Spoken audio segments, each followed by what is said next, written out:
সকালে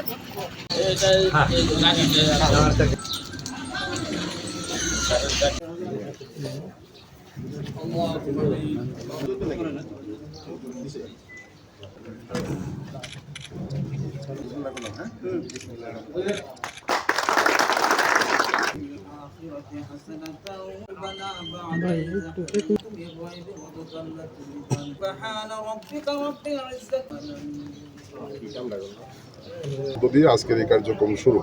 মূলত আমাদের বক্তব্যটা হচ্ছে যে এখানে মানসম্পন্ন ধান চাল সংগ্রহ এটি নিশ্চিত করতে হবে। একই সাথে কৃষকরা যাতে কোনো রকমের বিড়ম্বনার শিকার না হয়, কোনো রকম দালালির শিকার না হয়, সেই বিষয়টি সংশ্লিষ্ট কর্মকর্তারা খেয়াল রাখবেন কৃষকদের প্রতি সর্বোচ্চ গুরুত্ব দিয়ে। এটাই মূলত আমাদের আজকে আনুষ্ঠানিক এই বক্তব্য উদ্বোধনের মূল বক্তব্য।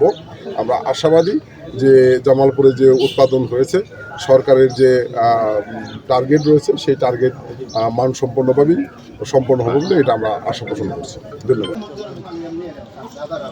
বড় সংগ্রহের আমাদের মূল উদ্দেশ্য হচ্ছে দুইটি। একটা হচ্ছে আমাদের যাদের কৃষক যারা উৎপাদন করেছেন উৎপাদক, তারা যাতে সঠিক দামে এবং সুন্দরভাবে তাদের উৎপাদিত পণ্য নিশ্চিতে আমাদের সরকারের কাছে বিক্রয় করতে পারেন এবং এই খাদ্যদ্রব্য সংগ্রহ করে আমরা হচ্ছে যে দেশের বিভিন্ন জায়গায় পৌঁছে দিয়ে এবং দেশের মানুষের খাদ্য ঘাটতি যেটা সেটা পূরণ করতে পারি। এই উদ্দেশ্যেই আমাদের এই বড় সংগ্রহ কার্যক্রম শুরু হতে যাচ্ছে। আমরা আশা করছি যে আমাদের সিংহজানিয়া দেশটিতে আমরা সিদ্ধ চালের বরাদ্দ পেয়েছি 11,254 মেট্রিক টন এবং আতপ চালের বরাদ্দ পেয়েছি 88 মেট্রিক টন।